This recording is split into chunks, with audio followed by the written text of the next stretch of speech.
तो हमारा next topic है पीएच ऑफ अ सॉल्यूशन। अब कोई भी एसिड, सबसे पहले कोई भी सॉल्यूशन एसिड है या बेस है। अगर एसिड है तो क्या वो ज्यादा एसिडिक है या कम एसिडिक है।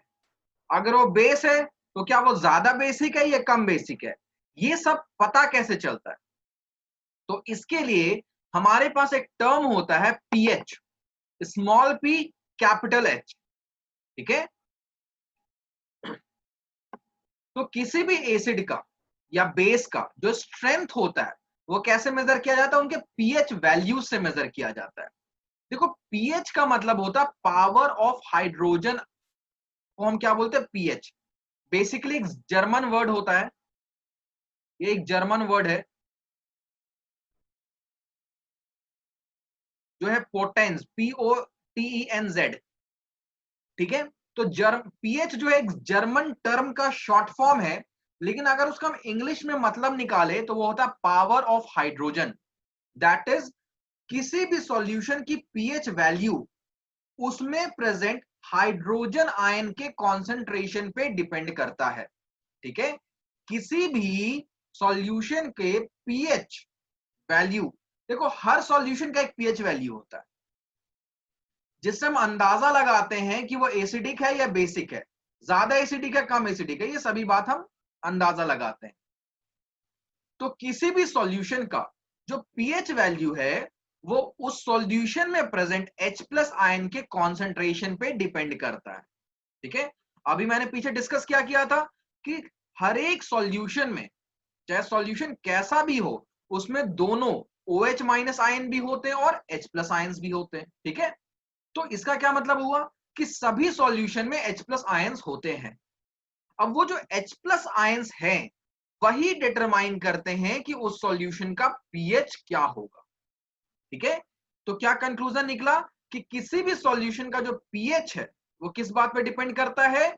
उस सॉल्यूशन में हाइड्रोजन आयन के कॉन्सेंट्रेशन पे। ये बात सभी को समझ में आई? बट कैसे डिपेंड करता है? ठीक है। जो डिपेंडेंस है वो दो तरीके का हो सकता है, या तो डायरेक्टली डिपेंड करता है या तो इनवर्सली डिपेंड करता है। डायरेक्टली का क्या मतलब होता है कि अगर एक क्वांटिटी बढ़ेगी तो दूसरी क्वांटिटी भी इंक्रीज हो रही है। लेकिन इनवर्सली का क्या मतलब होता है कि अगर एक क्वांटिटी बढ़ती है तो दूसरी क्या होती है? घट जाती है। तो पीएच और हाइड्रोजन आयन का जो डिपेंडेंस है वो इनवर्स डिपेंडेंस है। ठीक है। पीएच वैल्यू और हाइड्रोजन आयन के कॉन्सेंट्रेशन का जो डिपेंडेंस है वो इनवर्स डिपेंडेंस है। इसका क्या मतलब हुआ?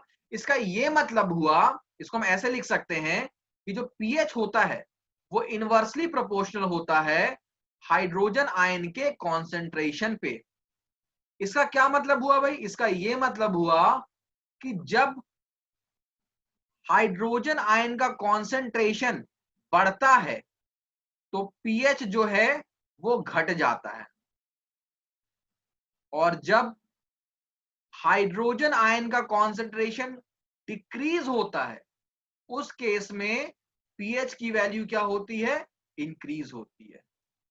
आई बात समझ में? तो देखो भाई, यहां पे अगर हम एसिड्स की बात करें तो एसिड्स में कैसा होता है? मोर H प्लस आयन का कॉन्सेंट्रेशन ज्यादा होता है किसके कंपेरेटिव? OH माइनस के। बट पीएच समझते वक्त OH माइनस से कोई लेना देना नहीं है, हमें सिर्फ H प्लस को हम ध्यान में दे रहे हैं। तो एसिड्स में क्या होता है? मोर H प्लस होता है। इसका मतलब एसिड्स का पीएच कैसा होगा? लेस होगा, कम होगा। क्यों? क्योंकि इनवर्स डिपेंडेंस है। अगर हम बेस की बात करें तो बेस में हाइड्रोजन आयन क्या होता है? कम होता है, तो इसका पीएच क्या होगा? ज्यादा होगा। It has more pH. सभी बच्चों को ये बात समझ में आ गई? यहाँ पे ये लोअर लिखा हुआ है। ठीक है। It is lower pH value basis of higher pH. Is it clear to everyone? सभी बच्चों को पीएच का कॉन्सेप्ट समझ में आ गया क्या होता है? अब तुम्हारे पास जो कॉपी साथ में रखा हो, तुमने जिस जो चीजें मैंने यहाँ पे खुद से अभी लिखी है तुम्हारे सामने, उनको उस कॉपी में कॉपी कर लेना। ठीक है। जो टाइप किया हुआ है उसकी जरूरत नहीं है। ठीक है। जो मैंने यहाँ पे लिखा है इसकी जरूरत नहीं है। जर्मन वर्ड पोटेंज है, ये याद नहीं रखना है। बाकी चीजें जो मैंने लिखी हैं उनको कॉपी में कॉपी कर लेना। उससे क्या होगा, जब अभी हम आगे के कॉन्सेप्ट्स पढ़ेंगे तो उस समय तुम्हें कंफ्यूजन नहीं होगा, तुम कॉपी देख लोगे तो चीजें क्लियर हो जाएंगी। जो एप्लीकेशन वाला पार्ट है ना, वही मैं लिखवाता जा रहा हूं, क्योंकि उस पर बेस में आगे भी कुछ समझाऊंगा तो तुम्हें रेफरेंस की जरूरत पड़ जाएगी। बाकी जो सिर्फ याद मेमोराइज करना है, मेमोरी वाला पार्ट है, वो पीडीएफ से देख के याद कर लेना, उसको मैंने यहां पे टाइप कर रखा है।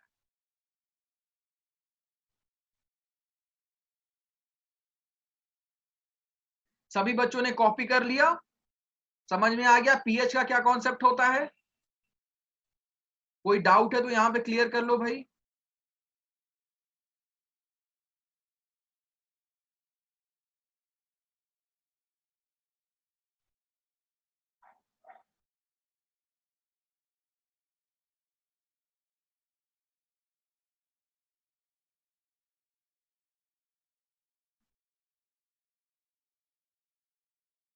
चलो आगे बढ़ते हैं, नेक्स्ट टॉपिक पे देखते हैं, ठीक है? अगला टॉपिक देखते हैं।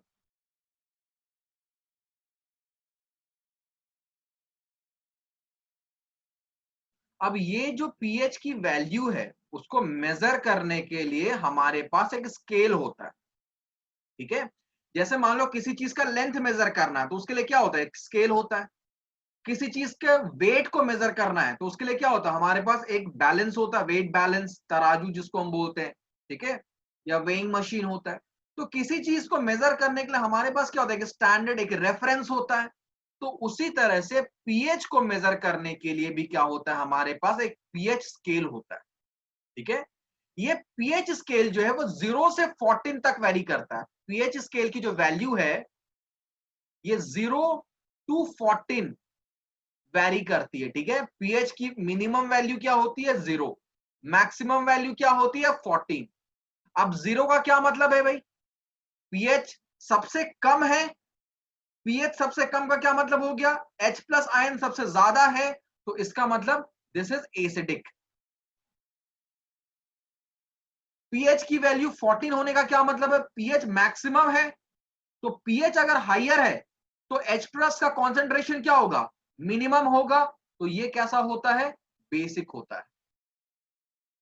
तो अगर किसी सॉल्यूशन का पीएच 7 है, इनके बीच में है, 0 और 14 के बीच में क्या आता है, 7 आता है, तो उसे हम बोलते हैं न्यूट्रल। मतलब न्यूट्रल का क्या मतलब हो गया भाई, कि H प्लस आयन का concentration is equal to OH minus ion का कॉन्सेंट्रेशन। दोनों का कॉन्सेंट्रेशन क्या है, इक्वल है, बैलेंस्ड है। एसिडिक में क्या होता है, H प्लस आयन का कॉन्सेंट्रेशन ज्यादा होता है, ठीक है? एसिडिक में क्या हो जाएगा, H प्लस आयन का कॉन्सेंट्रेशन ज्यादा होगा OH माइनस आयन के कॉन्सेंट्रेशन से।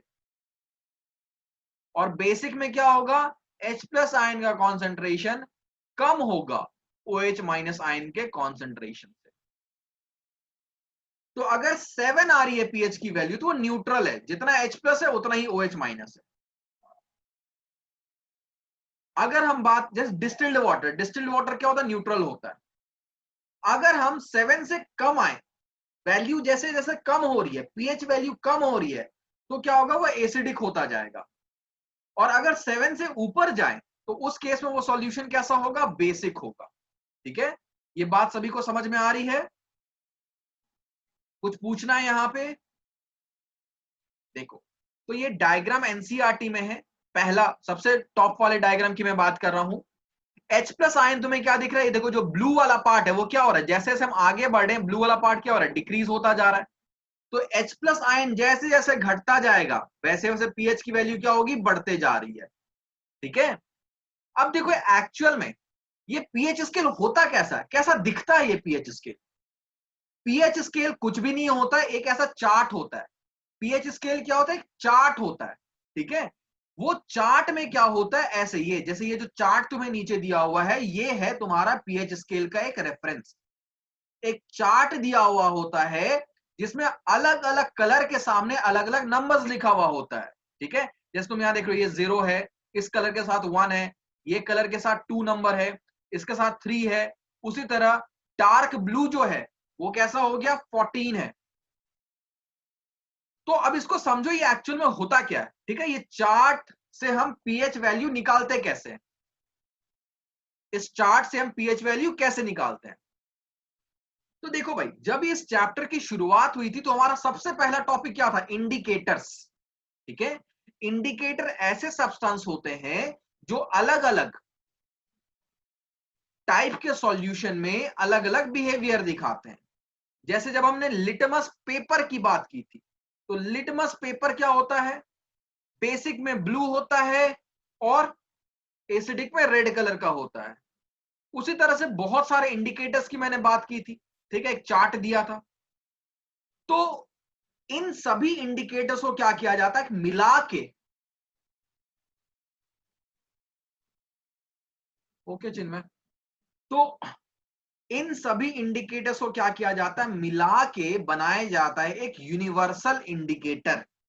ठीक है, तो यूनिवर्सल इंडिकेटर क्या होता है भाई, एक ऐसा इंडिकेटर जो बहुत सारे इंडिकेटर्स को मिला के बनाया जाता है।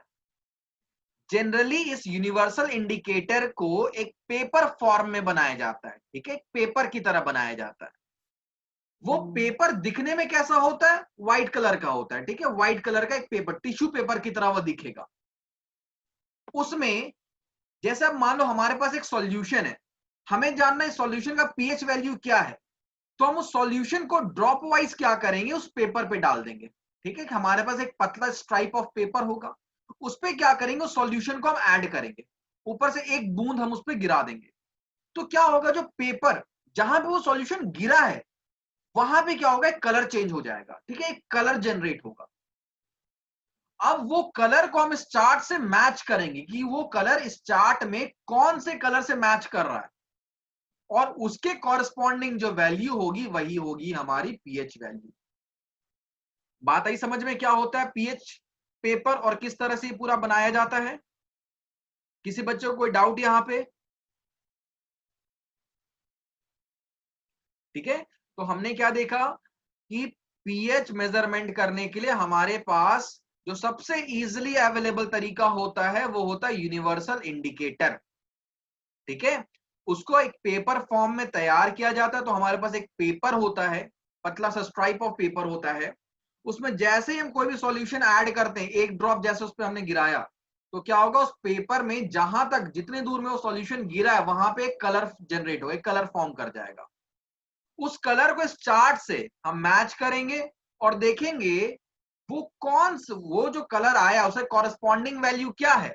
जैसे मान लो कलर जो है कुछ ऐसा सा कलर आ रहा है, तो इसकी कॉरेस्पॉन्डिंग वैल्यू क्या आ रही है, 4 आ रही है। ठीक है, तो पीएच क्या है उस सॉल्यूशन का, 4 है।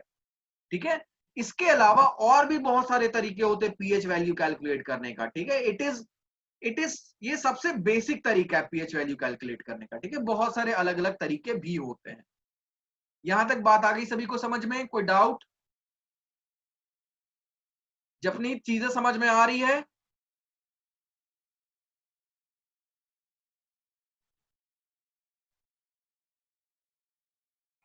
Yes sir. चलो ठीक है। किसी बच्चे को यहां तक कुछ पूछना है, श्रेयांश कुछ पूछना है यहां तक से? No sir. चलो ठीक है, आगे बढ़ते हैं। ठीक है,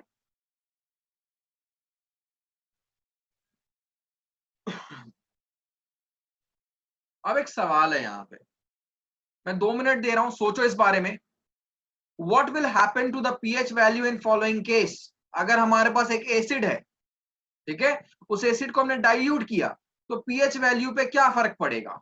उसी तरह एक बेस को डाइल्यूट किया तो पीएच वैल्यू पे क्या फर्क पड़ेगा। अपने अपने आंसर मुझे चैट बॉक्स में लिख के भेजो। जिसको ये कॉन्सेप्ट समझ में आ गया वो तुरंत आंसर बता देगा। ठीक है, अपने अपने आंसर्स को चैट में लिख के भेजो, मैं देखता हूं सबका आंसर्स, देखता हूं तुम्हारे दिमाग में क्या चल रहा है, कुछ चीजें समझ में आ रही है या बस यस सर हो रहा है।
चलो फटाफट आंसर बताओ, I am waiting.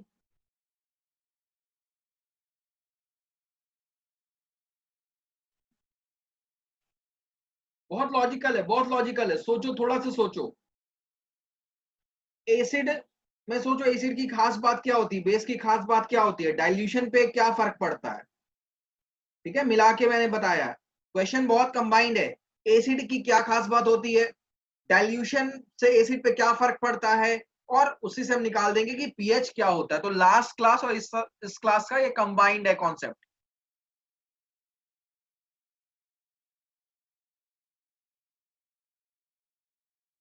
Very good कोमल, बहुत अच्छे, सही जवाब है। बेस का बताओ, बेस का क्या होगा।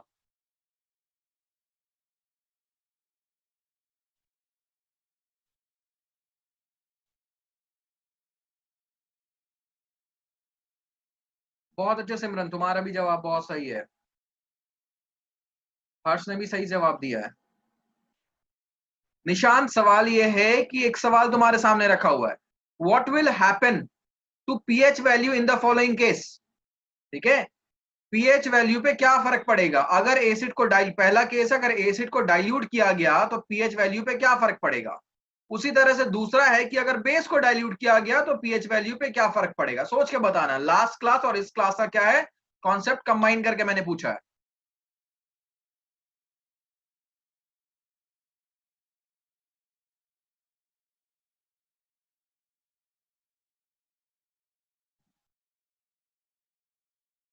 नहीं नहीं श्रेयांश, तुम्हारा कंसेप्ट गलत है बच्चे, गलत है कंसेप्ट। हम यहाँ पे, मैंने क्या बोला था, जो हम कलर चेंज देखते यूनिवर्सल इंडिकेटर से, it is just one of the way. Colour change हमारा स्टैंडर्ड नहीं होता है।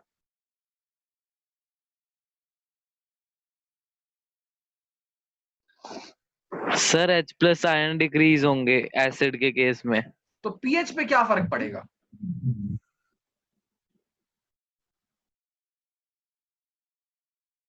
यहां तक तुमने सही बोला, बट पीएच पे क्या फर्क पड़ेगा, सवाल ये है।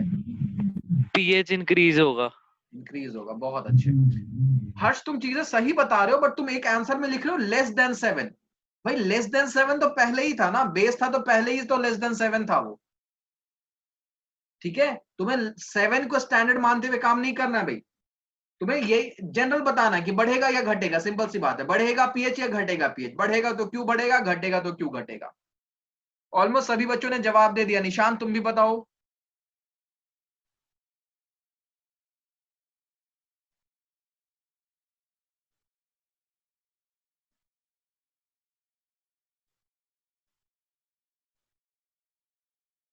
निशांत, समझ में आया क्वेश्चन क्या है भाई।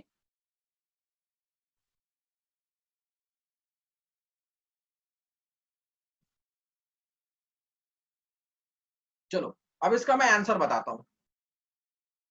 काफी बच्चों ने सही बताया, ठीक है, maximum of the student have told it right.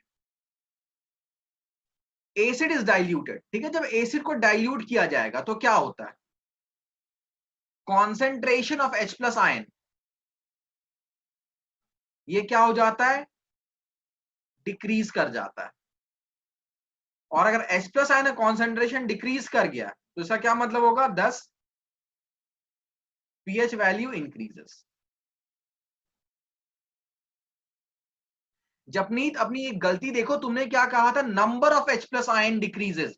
भाई नंबर डिक्रीज नहीं होता है, ध्यान रखना, कॉन्सेंट्रेशन डिक्रीज होता है, नंबर कभी डिक्रीज नहीं होता है। ठीक है, कॉन्सेंट्रेशन का मतलब परसेंटेज डिक्रीज होता है।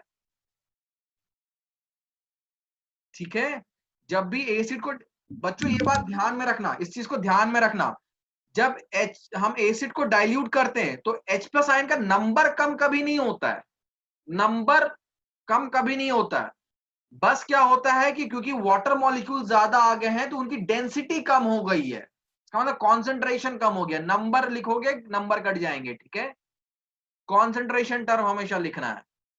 उसी तरह से व्हेन बेस इज डाइल्यूटेड तो क्या होता है, बेस के डाइल्यूशन से concentration of H plus ions, base के डाइल्यूशन से क्या होता है भाई, concentration of H plus ions increase कर जाता है। ठीक है, जब बेस में वाटर ऐड किया जाता है, बेस को डाइल्यूट किया जाता है, तो OH माइनस का कॉन्सेंट्रेशन घटता है, जबकि H प्लस का कॉन्सेंट्रेशन क्या हो जाता है, बढ़ जाता है।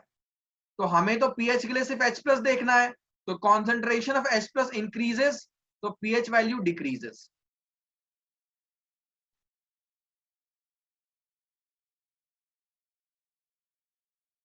ठीक है, कॉपी कर लेने इसको।